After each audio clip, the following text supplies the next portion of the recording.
Okay, let's think about this for a second. What if, like, the really big ideas in politics, Marxism, for example, what if they got totally misunderstood? Or maybe, like, twisted over time? Right, yeah. And those shifts, what if they led to political systems that the original thinkers, guys like Marx, wouldn't even recognize? Or maybe even actively condemn? That's a fascinating question, and it really sets the stage for what we're diving into today. Exactly. So this deep dive, it's all about charting this, well, pretty incredible ideological journey. We're exploring how Karl Marx's revolutionary ideas, how they evolved, or maybe, yeah, maybe mutated is the right word, through the hands of people like Vladimir Lenin and then Mao Zedong, right up to what basically modern-day China. Yeah, it's a huge sweep of history and ideology. So our mission, basically, is to unpack the core ideas of Marxism, Leninism, and Maoism, Hmm. but not just, like abstract theories. We're asking a very specific question for each stage, which we think really gets to the heart of it. Okay, what's the question? Would Marx have actually understood Lenin? Would Lenin have recognized Mao? And, maybe the biggest one, would Mao even comprehend the China we see in, say, 2025? Wow, yeah. That's a great framework. It forces you to look at the differences, not just the supposed lineage. Right. It's kind of a shortcut, we think, to understanding the really profound, sometimes surprising differences between these, super powerful ideologies and the actual systems they ended up inspiring. Where we're grounding this in some solid analysis too, right? Not just spitballing. Definitely not. We're drawing heavily from this really insightful piece called Barackface. Would Leninism have been incomprehensible to Karl Marx?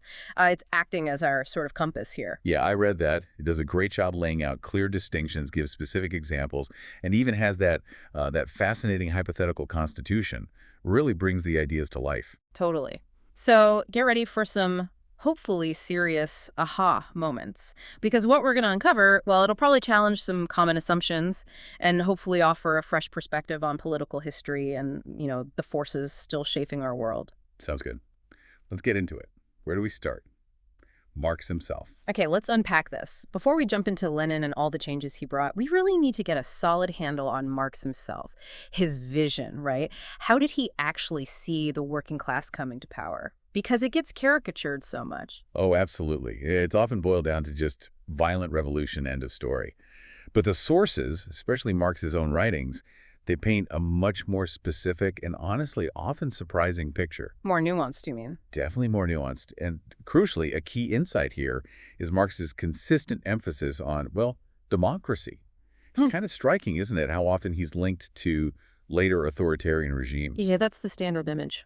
But Marx, particularly in his mature writings, the critique of the Gotha program, the Communist Manifesto, his analysis of the Civil War in France, he actually envisioned the working class gaining power primarily through mass democratic action.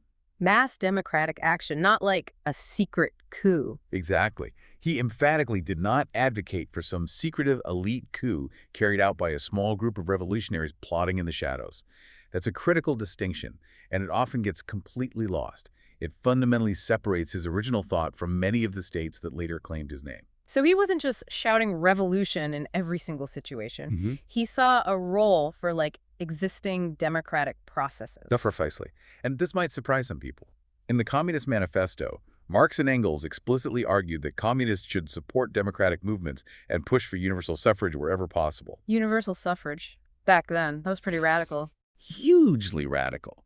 And they believed, quite specifically, that in countries with relatively robust democratic traditions already in place, they mentioned places like Britain, the United States, the Netherlands, a peaceful transition to socialism might actually be possible through winning power democratically. Might be. So not guaranteed, but possible. Exactly. Yeah. It wasn't presented as the only path because they were very clear that the capitalist class wouldn't just give up power willingly. They expected resistance. But it was a recognized, even potentially preferred avenue if the political conditions allowed for it. They saw parliamentary democracy not as the end goal, but maybe as a tool, a means to an end if it could genuinely serve the working class's emancipation and achieve majority rule. Okay, that really challenges the standard Marx equals violence image. It absolutely does. It shows a strategic flexibility and a commitment to democratic means where feasible. But what about when revolution was necessary? Which, let's face it, in his analysis of most capitalist states, it probably was. What kind of system did he see coming after that? What was the ideal model for working class rule? Right. For that answer, Marx looked very closely at a real-world event, the Paris Commune of 1871. Ah, the commune. Yeah. He saw it not just as, like, a historical curiosity, but as the quintessential example of working-class rule in action. A practical blueprint, almost, for what a truly socialist democratic state could look like. And what were its key features, in his view? Well, crucially, it was emphatically not a top-down centralized government that just swapped one set of rulers for another. Instead, it was fundamentally bottom-up, profoundly democratic, and highly decentralized. Think, a system built on directly elected delegates from local neighborhoods and workplaces. Directly elected. And immediately recallable. That was huge. If the delegates didn't vote or act the way their constituents wanted, they could be pulled back instantly. Wow, instant accountability. Totally. The commune had this deeply anti-bureaucratic, anti-authoritarian spirit. For instance, the delegates weren't professional politicians earning massive salaries. They were paid no more than the average worker's wage. Why was that so important? To prevent them from becoming a new elite class, detached from the people they were supposed to represent. And, as I said, the recall mechanism ensured direct accountability. It forced representatives to serve the people, not their own interests or some distant central command. So different from modern politics in many ways. Absolutely. Marx also admired how the commune got rid of the standing army, replacing it with a citizen militia, and how it combined legislative and executive functions. It put direct power in the hands of the people's representatives, not some separate, permanent bureaucracy pulling the strings behind the scenes. So it wasn't about a new group controlling the state machine, but about the people themselves running things directly with continuous oversight. That sounds, well, radically democratic. It was radically democratic. The practical implications were revolutionary. Imagine your elected representative isn't some career politician living in a bubble, but someone from your workshop or neighborhood, someone you know who earns what you earn and who you can literally fire tomorrow if they mess up. Yeah, that's a world away from how things often work now. It's a stark contrast. And this emphasis on mass participation and democratic self-rule, not controlled by a select few or a single party, that's the critical distinction that gets totally lost when people talk about Marx. So while he saw revolution as necessary sometimes? Yes, where a ruling class would violently resist democratic change, he acknowledged its necessity. But his overarching vision, his ideal, was genuine popular power, democratic self-governance, not setting up a new oppressive state. And the dictatorship of the proletariat. That phrase always sounds ominous. Right, but for Marx, that meant the rule of the vast majority over the former tiny minority of exploiters. It was meant to be more democratic than bourgeois democracy, representing the will of the masses. And critically, it was meant to be a temporary phase, leading ultimately to the withering away of the state itself, replaced by pure self-administration, not a permanent dictatorship by a party. Okay, that sets the stage perfectly. So if Marx was all about this mass democratic action aiming for like self-governing communes, what exactly did Lenin do differently? Because this is where things really take a sharp turn, right? Oh, absolutely. This is pivotal. Lenin introduced some game-changing innovations, fundamental reinterpretations that profoundly altered the trajectory of Marxist thought and, more importantly, practice. And these changes were heavily influenced by the specific harsh realities he was facing in Russia. Right, so the context matters hugely here. How did Lenin's approach diverge so sharply from what Marx laid out? Well, you nailed it. Context is everything. Lenin was operating in Tsarist Russia. This wasn't Britain or the U.S. with established democratic traditions. Tsarist Russia was an autocratic empire, closer to feudalism in many ways, with incredibly weak or often completely non-existent democratic institutions. No real parliament, no voting rights to speak of. Exactly. There was no parliament to realistically capture through votes, no tradition of universal suffrage to build on. This deeply shaped Lenin's belief that the working class in Russia, if left to its own devices, wouldn't spontaneously develop revolutionary consciousness. He thought they'd only achieve what he called trade union consciousness, meaning they'd focus mostly on immediate economic stuff, better wages, shorter hours, safer conditions, which are important, obviously, but not on the bigger picture of overthrowing the entire Tsarist system and capitalism. Because of this perceived, let's say, intellectual and organizational immaturity of the masses in that specific context, Lenin argued they needed strong external guidance. So, in his view, the working class wasn't quite ready to lead its own revolution, and the autocratic context forced a different strategy. That's precisely his argument. And this led directly to Lenin's core innovation, his most defining concept. the absolute necessity of a tightly disciplined, highly centralized revolutionary party. He called it the vanguard. The Vanguard Party. This vanguard party, made up of highly conscious professional revolutionaries, dedicated intellectuals, and organizers, would seize power on behalf of the proletariat. It would act as the true brain and organizational muscle of the revolution. Okay, the implications of that sound massive. It assumes the masses can't lead themselves. It does. It assumes they need an elite intellectual and organizational leadership to guide them, to basically bring them the revolutionary consciousness they supposedly lack. And this is a dramatic, fundamental departure from Marx's vision of spontaneous mass self-emancipation. The vanguard party effectively substitutes its will, its understanding of history, for the immediate expressed will of the broader working class. And Marx warned against that, didn't you say, this substitutionism? He did, repeatedly. He saw it as a really dangerous path, potentially leading to a new form of domination, where the party replaces the class it claims to represent. So how did this vanguard operate in practice? Once they aimed for power, did they maintain any semblance of the democratic participation Marx valued? Well, therein lies another crucial break. Hmm. Lenin introduced the principle of democratic centralism. Now, in theory, the democratic part meant open discussion and debate before a decision was made within the party. Sounds good. Yeah. But the centralism part, in practice, became dominant. Once a decision was reached by the central leadership, like the Politburo, it became absolutely binding for all party members down the line. No ifs, ands, or buts, regardless of what you argued before. So that effectively kills local autonomy. It completely undermines the local autonomy and the decentralized bottom-up control that Marx loved about the Paris Commune. Think about it. Decisions float strictly top-down. There's very little room for local initiative or questioning once the policy is set by the center. What are the pros and cons of that? I mean, I can see maybe a benefit in crisis situations. Exactly. The benefit is speed and decisiveness, incredibly useful for seizing power and fighting something like the Russian Civil War. But the massive drawback is how quickly and thoroughly it stifles genuine local input, individual dissent, any real debate after the decision. Party unity becomes enforced orthodoxy. And that mechanism, that's what paved the way for the Central Party Committee to just completely supersede broader democratic participation. Okay, so central control within the party. What about opposition outside the party? Did other political voices get a say after the Bolsheviks took power? Absolutely not. Zero tolerance. Hmm. Lenin's approach moved very quickly to the systematic suppression of all dissent and any competing liberal or even socialist institutions. He banned opposition parties, even other socialist groups like the Mensheviks and socialist revolutionaries who disagreed with his tactics. So not just bourgeois parties, but other socialists too? Yes.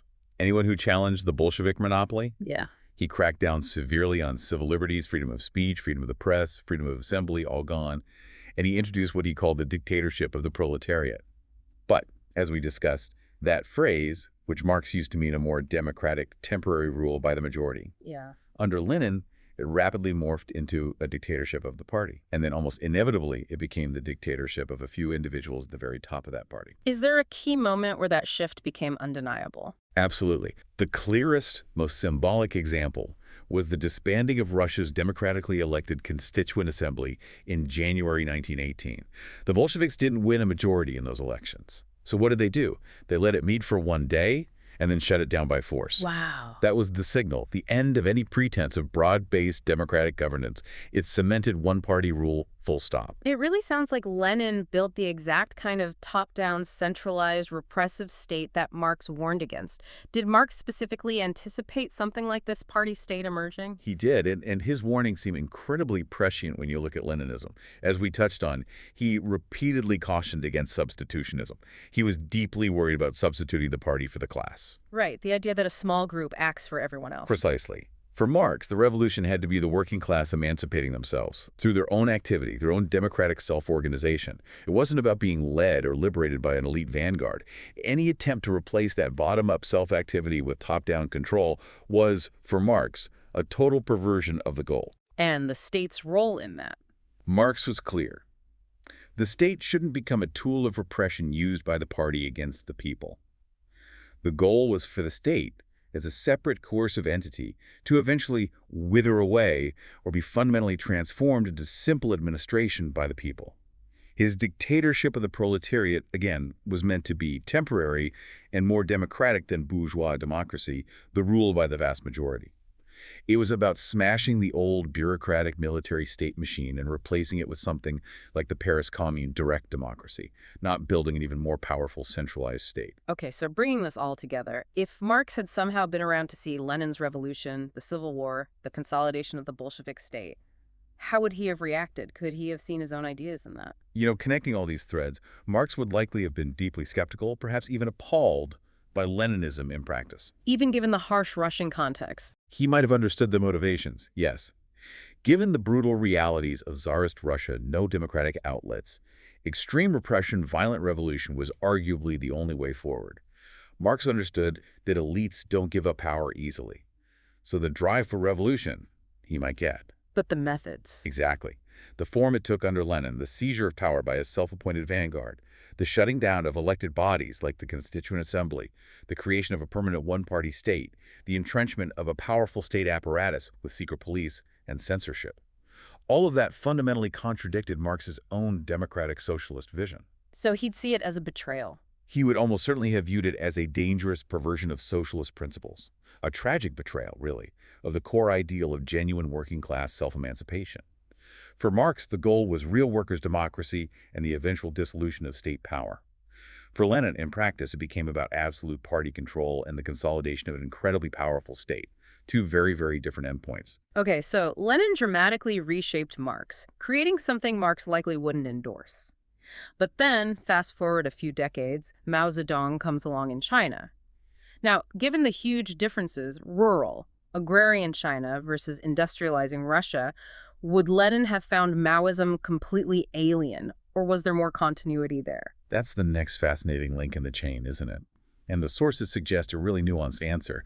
Maoism, surprisingly perhaps, emerges largely as a creative extension of Leninism, but adapted specifically for China's unique agrarian context. It wasn't a fundamental break like Leninism was from classical Marxism. So Lenin would have recognized it more easily. Much more easily. He might not have agreed with all of it, especially some of the more radical applications, but the core DNA, the foundations, Lenin would have definitely recognized those.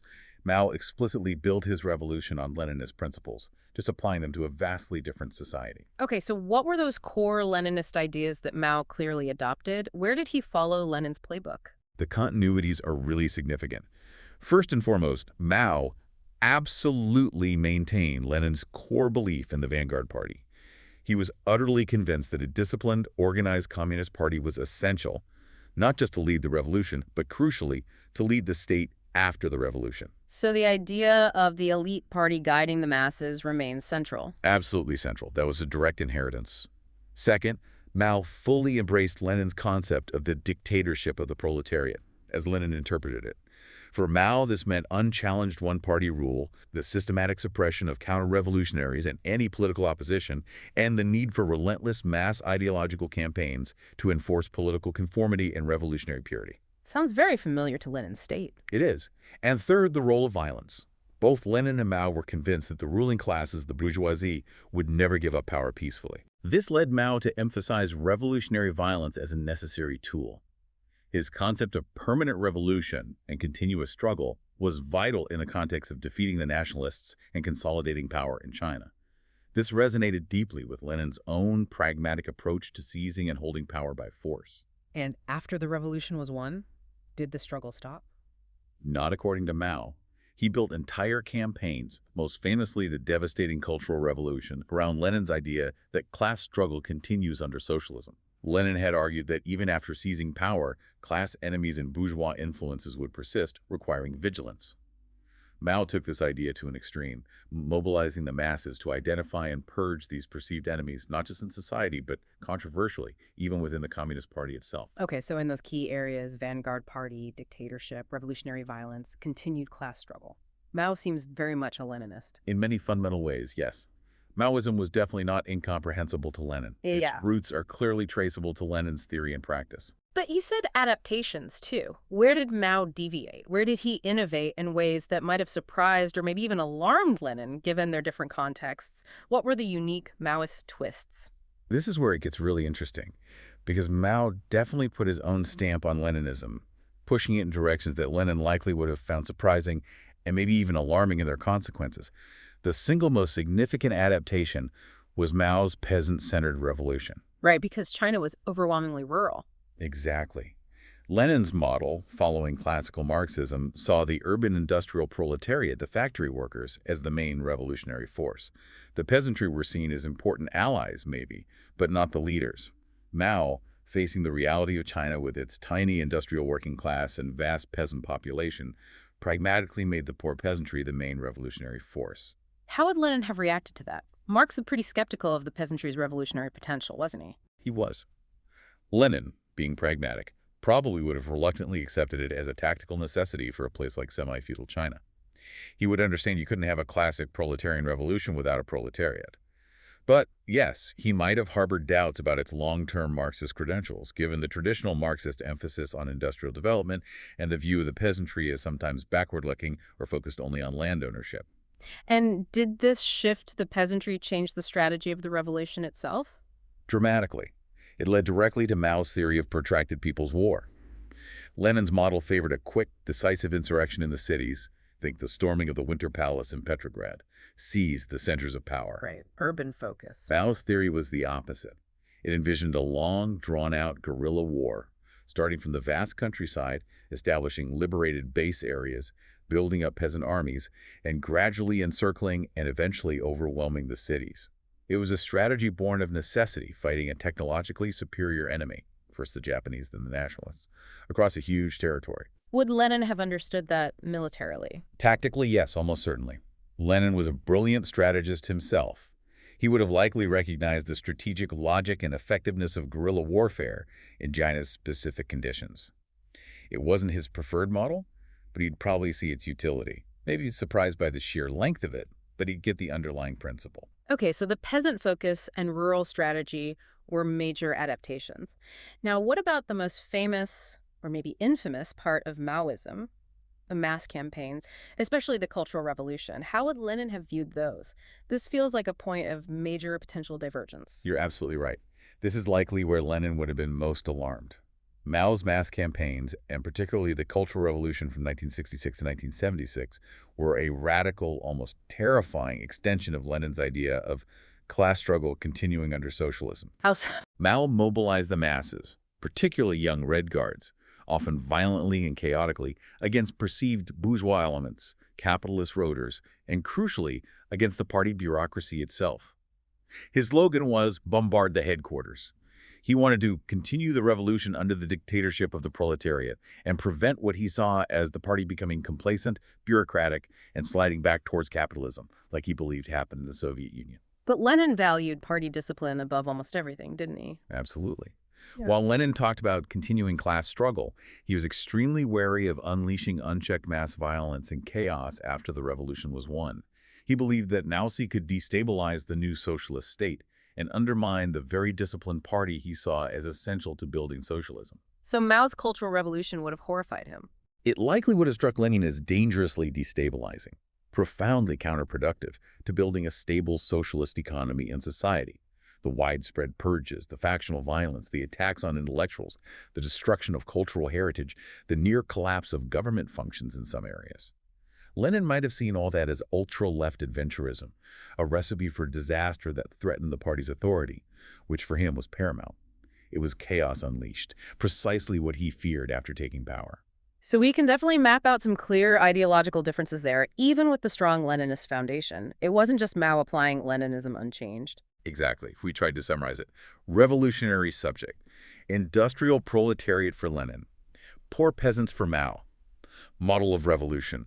Urban uprising for Lenin, rural guerrilla war for Mao, post-revolution focus, building socialism via a strong state for Lenin, versus continued class struggle and mass mobilization, even against the state party, for Mao, and their view on the party.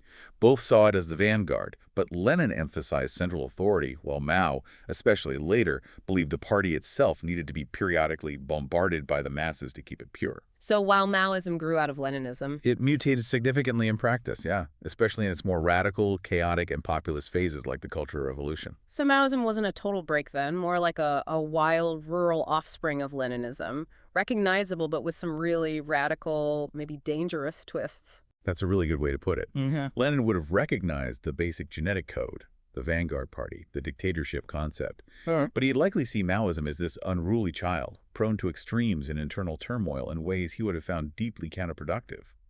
He'd understand the peasant strategy out of necessity, maybe, but likely condemn the Cultural Revolution's extremism and be deeply skeptical of attacking the party itself. Okay, this journey is fascinating. We've gone from Marx's democratic vision to Lenin's authoritarian vanguard to Mao's adaptations and chaos. Now for the ultimate test, maybe. What would Mao Zedong himself think if he could magically tour China in, say, 2025? Would he even recognize the place? The world's second largest economy, skyscrapers, tech giants, billionaires, or would he just see a complete betrayal? That is a truly mind-bending thought experiment, isn't it? And the sources suggest a really complex answer. Modern China, with its bizarre blend of absolute Communist Party control and a hypercharged capitalist-style economy, would be deeply shocking to Mao in many ways, but crucially, perhaps not entirely incomprehensible. How so? What parts would he condemn, and what might he, maybe grudgingly, accept? Let's start with what would be utterly incomprehensible or just plain unacceptable to Mao, the things that would make him recoil in horror. Okay. The most glaring thing, the absolute elephant in the room, would be the sheer scale and embrace of capitalism. Mao spent his life denouncing capitalism as exploitation, inequality, imperialism. Yet today's China has, well, hundreds of private billionaires. Yeah, names everyone knows now, like Jack Ma, Pony Ma. Exactly. Symbols of immense private wealth accumulation. You walk through Shanghai or Shenzhen, you see luxury brands everywhere. Gucci, Louis Vuitton, Ferrari dealerships. There are booming stock markets. There's massive income inequality with a Gini coefficient comparable to the U.S., something Mao explicitly fought against. Private property is entrenched. Huge amounts of foreign investment are welcomed. So, the absolute opposite of his economic vision. Completely. His likely reaction, he would denounce it furiously as revisionism of the highest order, a total betrayal of the socialist cause. Probably even worse, in his eyes, than what he accused Khrushchev's Soviet Union of doing restoring capitalism. He'd see rampant materialism, greed, the profit motive dominating everything. Okay, so the economy would be a nightmare for him? What about the social fabric, the culture? That, too, would be deeply troubling for him. Mao aimed to erase class distinctions, promote selflessness, serve the people. Today, you see very visible, often stark class divides the wealthy urban elite, a huge middle class obsessed with consumerism, and then migrant workers or the rural poor often left behind. And consumer culture. Rampant. Young people openly aspire to wealth, luxury goods, status symbols, often flaunting it online. This would be absolutely anathema to Mao's revolutionary asceticism, and maybe even more damning, that infamous 996 work culture, 9 a.m. to 9 p.m. 6 days a week, common in tech and other industries. It mirrors a very capitalist exploitation Mao fought his entire life to eradicate. So you'd see that as the return of bourgeois values. Completely. A total ideological contamination, directly contradicting his ideal of a classless, egalitarian society focused on collective good over individual gain. And what about his own legacy? How is he treated in China today? How would he feel about that? The irony here is perhaps the most biting. His own ideas are largely ceremonial. Yes, his massive portrait hangs prominently over Tiananmen Square, a potent symbol of the party's legitimacy and continuity. But his actual ideology, Mao Zedong thought, it barely guides current economic or social policy. Really? They don't invoke his ideas? Very rarely in a meaningful way, especially not the class struggle parts. Yeah. The party today talks about socialism with Chinese characteristics, which looks suspiciously like state-directed capitalism. And crucially, the Cultural Revolution, arguably his defining political project, is officially condemned in party history as a period of serious errors and catastrophe. So they criticize his main legacy. Officially, yes. The line is Mao was 70% correct, 30% wrong, with the 30% largely covering the Cultural Revolution and the Great Leap Forward. His likely reaction, he might feel symbolically honored by the portrait, but profoundly ideologically betrayed. Like they've kept his face on the money but gutted his revolutionary soul. Wow. Okay, so that's a lot he would hate. But you said some things might be recognizable, even things he might approve of. What are those? Despite the ideological betrayal on the economic front, there are undeniable structural and political continuities that Mao would instantly recognize and probably strongly approve of. First and foremost, The continued absolute dominance of the Communist Party. The one-party state. Exactly. He would absolutely approve of that. And particularly the intense centralization of power under Xi Jinping, who has consolidated authority arguably more than anyone since Mao himself. He would admire, maybe grimly, the party's relentless crushing of any meaningful dissent. And the methods of control. He'd recognize those, even if the technology is new. The pervasive surveillance systems, the facial recognition, the social credit system, the great firewall censoring the internet, the lack of any real opposition parties, the swift suppression of protests, that tight authoritarian grip on power, the enforced ideological conformity, even if the ideology itself has changed, the silencing of alternative views. That would all feel disturbingly familiar and likely necessary to him. The means of control would resonate. And China's position in the world now, its global power. Ah, yes. That he would likely love. Mao was fiercely nationalist, deeply anti-imperialist. His whole revolution was about China standing up, throwing off foreign domination, regaining its place after the century of humiliation. So today's assertive China. Today's assertive foreign policy, the Belt and Road Initiative spreading Chinese influence, the rapid military buildup challenge to the U.S., the economic clout, the pushback against Western criticism, all of that would deeply resonate with his desire for Chinese strength, independence, and global respect. The rise of China as a major global power. That would surely delight him. Even if achieved through capitalism. That's the paradox. He'd be furious about how it was achieved, capitalist means, but thrilled with the result. A strong, internationally respected China. He'd also likely approve of the party maintaining control over the commanding heights of the economy. State-owned enterprises remain huge, seeing that as a continuation of state power, even amidst market reforms. What about the sheer competence of the Chinese state today, its ability to plan and build? That's an interesting one. Mao himself often distrusted technocrats and experts, preferring ideological fervor. Remember the Great Leap Forward, not exactly a triumph of expert planning. Right. But he might grudgingly respect today's competent long-term strategic planning and the state's incredible capacity to execute massive projects, high-speed rail, massive infrastructure, advancements in AI and space exploration. Even if he hated the capitalist methods and the consumerist goals, he'd likely have to acknowledge the sheer national power and capacity it demonstrates. Our source actually includes a really powerful hypothetical quote, imagining what Mao might say if he returned today. Yeah, it really captures the contradiction, doesn't it? Something like, you have built a powerful country, but you have abandoned socialism. The party is still in charge, but it serves capital now. You've kept my face on the wall, but sold my soul to Wall Street. That sums it up perfectly. So modern China, structurally recognizable in its authoritarianism and nationalism, but ideologically unacceptable in its embrace of capitalism. Not incomprehensible, but definitely a betrayal from his perspective. Precisely. He'd recognize the power structure, admire the national strength, but condemn the ideological path as a complete negation of his revolution. Okay, we've traced this incredible twisting path. Marx's democratic vision, Lenin's authoritarian turn, Mao's radical adaptations, and finally, a modern China Mao wouldn't fully endorse. But here's a final, maybe even more radical question. What if China, or any country, actually tried to go back to the roots? To implement classical Marxism, Marx's original vision? What would that even look like? Because it sounds completely different from anything we've actually seen claim the label Marxist. That's a fantastic question, pushing beyond the historical trajectory into a kind of counterfactual. What kind of political system would emerge if a nation seriously tried to embrace Marx's original democratic socialism, stripping away the Leninist vanguardism and the CCP's authoritarianism? It would be, frankly, a revolutionary transformation from the systems that currently exist, including China's. So what specific political reforms would classical Marxism demand? How would it fundamentally change the state, not just who runs it? Well, first and foremost, it would demand genuine, deep democratic self-governance. Remember Marx's core idea, the self-emancipation of the working class. The working class liberates itself. So the state wouldn't be run by a single party or a bureaucratic elite from above. How would it be run then? It would be run directly by workers' councils or communes. Think local, regional, national councils made up of delegates elected directly from workplaces and communities. And crucially, these wouldn't be career politicians. They'd be immediately recallable by the people who elected them, ensuring constant accountability.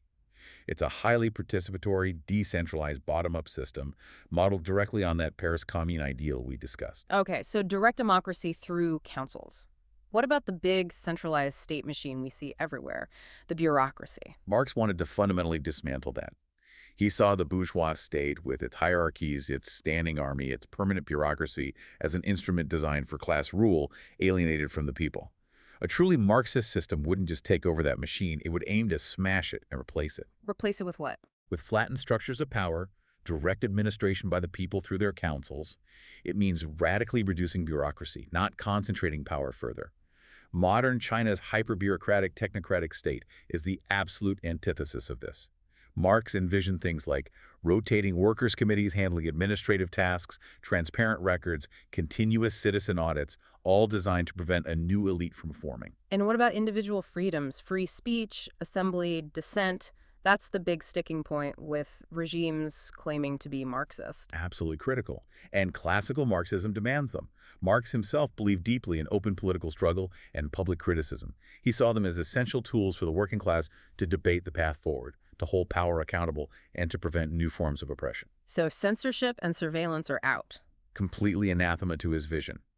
A return to classical Marx would absolutely necessitate restoring and guaranteeing fundamental civil liberties: freedom of speech, freedom of the press, freedom of assembly, freedom of association, all the things suppressed in authoritarian states. And political parties. Would it still be a one-party system? No. Marx never envisioned a single party ruling indefinitely. He saw socialism developing through robust public debate, competing visions, and struggle among different working-class factions and tendencies. The CCP's absolute monopoly on power is a Leninist concept, not a Marxist one. Classical Marxism implies genuine political pluralism within the working-class movement, fostering a vibrant, critical public sphere. Okay, so it sounds way more democratic than existing Marxist states. But would it just look like a Western parliamentary democracy then, like the US or UK, but socialist?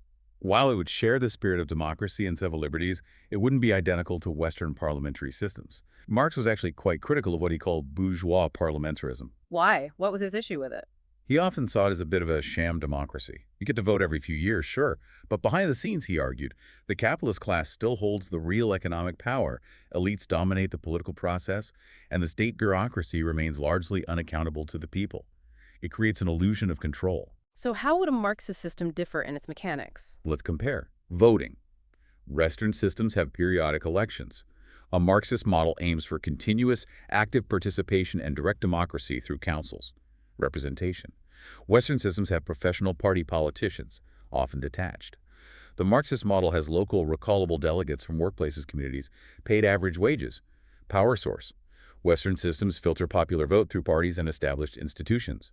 The Marxist model vests power directly in worker assemblies and councils. What about things like media and law? Media. Western systems often have privately owned media influenced by corporate interests. A Marxist model would likely feature democratically controlled, publicly funded, anti-oligarchic media systems focused on open dialogue. Rule of law. Western systems have established courts and legal professions.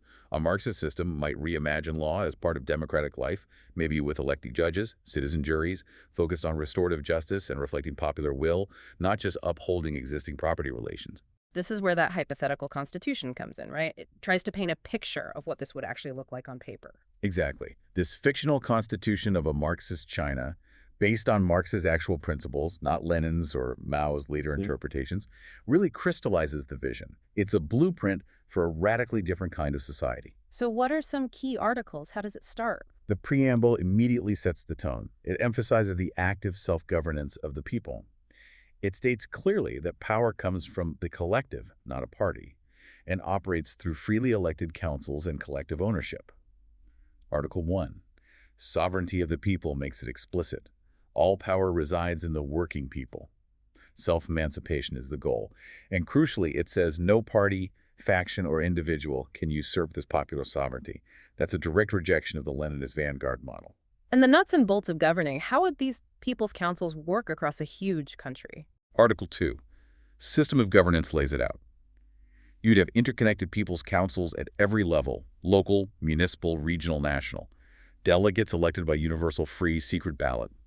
But the kicker: recallable at any time by their constituents.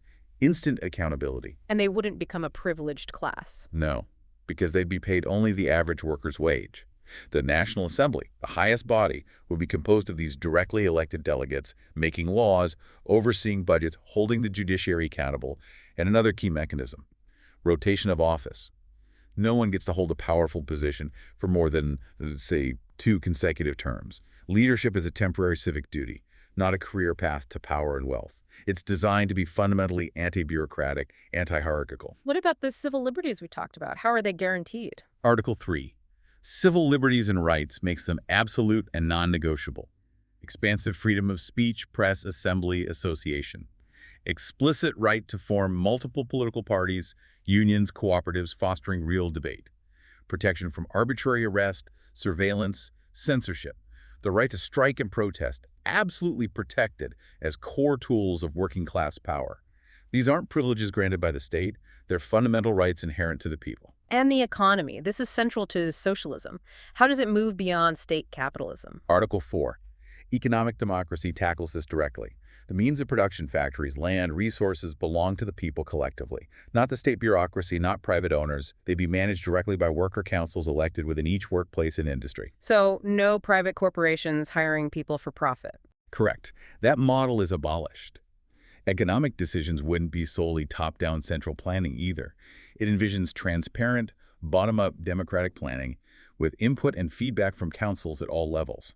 The focus shifts entirely from profit maximization to human well-being, social need, and ecological sustainability. It's about collective prosperity, democratically decided. It really sounds like every article is designed to prevent power concentrating anywhere, whether in the state or private hands. That's precisely the underlying principle. Article V, abolition of bureaucracy, reinforces this, replacing permanent civil servants with rotating worker committees, transparent records, citizen audits. Article 6, justice puts law in the hands of elected people's judges and citizen juries, focused on restorative principles, with everyone equal before this democratized system. And how would this hypothetical Marxist China deal with the rest of the world and things like education? Article 7, education, media, and culture ensures free, lifelong education focused on critical thinking and civic participation, not indoctrination. Media would be public, community-governed, free from censorship or corporate control, fostering open debate. Article 8. Foreign policy commits it to peaceful cooperation, solidarity with global workers, non-interference. The military is purely for self-defense, under strict civilian control, and banned from domestic repression. It aims for a post-imperialist world based on mutual aid. So if we stand back and compare this hypothetical Marxist China, based on Marx's actual ideas, to modern CCP China and even Western democracies, the differences are just huge, aren't they? Absolutely stark. The Sources comparative chart nails it. CCP China, not democratic, arguably state capitalist, not socialist by Marx's definition, not pluralistic, not truly egalitarian. Western liberal democracy, partially democratic, capitalist, not socialist, pluralistic, somewhat egalitarian, but with major inequalities. Marxist, democratic socialist China, hypothetical. Radically democratic, direct councils recall. Truly socialist, collective ownership planning. Profoundly pluralistic, open debate parties. And genuinely egalitarian. Economic democracy, flattened hierarchy. So the takeaway is undeniable. A genuine return to Marx's roots wouldn't just tweak the current system in China. It would require a complete, radical, bottom-up democratic transformation, dismantling the one-party monopoly entirely. It would replace it with a system of direct worker self-rule, expansive civil liberties, and true economic democracy. Something utterly different from what we've seen under regimes claiming his name. Wow. Okay, so we've really journeyed through quite a landscape of ideas today. From Marx's original, quite democratic vision, through Lenin's pragmatic, yes, but ultimately authoritarian vanguardism, then Mao's unique agrarian adaptations and those chaotic campaigns, right up to the modern Chinese state that, as we discussed, Mao himself would probably find ideologically repulsive, even if structurally familiar in some ways. It's been quite the deep dive. It really highlights how ideas aren't static, are they? How they get interpreted, adapted, sometimes twisted by the pressures of reality and power. Absolutely. And I think the core takeaway, the big picture here, is that Marxism, as it's often understood, especially when applied by authoritarian regimes historically or even today, is often a really stark deviation from what Karl Marx himself actually wrote and advocated for, particularly regarding democracy and self-emancipation. Yeah, those distinctions between Marx, Lenin, Mao, and then modern China, they aren't just, academic points for intellectuals to argue about. They've had massive real-world consequences, shaping entire nations, the lives of billions, and leading to political and economic systems vastly different from what the original thinkers might have even imagined. Definitely not just academic. So as we wrap up, maybe a final thought to leave everyone with. Something to mull over. Well, building on exactly that point, if these incredibly influential ideas of Marx, Lenin, and Mao have been so dramatically reinterpreted, reshaped, and implemented, often producing results so wildly different from their supposed origins, what does that tell you, the listener, about the nature of ideology itself? Hmm. Is it like a fixed blueprint you have to follow exactly? Or is it something much more fluid? Something constantly being reshaped, maybe even distorted by the messy realities of power, by the specific historical moment, by the goals and ambitions of the people wielding those ideas. Right. And what does that mean for how we understand political systems today that claim to be rooted in certain ideologies? Exactly. How much of what a government claims to be, whether it's Marxist or liberal or nationalist or anything else, how much of that truly aligns with its foundational texts and stated principles? And how much is just, well, a pragmatic, maybe even cynical adaptation used to maintain power and justify whatever actions they take? It's a powerful reminder, isn't it? That history isn't just a neat progression of ideas, but this really complex, ongoing dance between theories, human actions, context, and the raw dynamics of power. Yep, something to think about how ideologies evolve, how they're used and abused, and what it means when governments claim a historical mantle while maybe pursuing radically different goals in practice.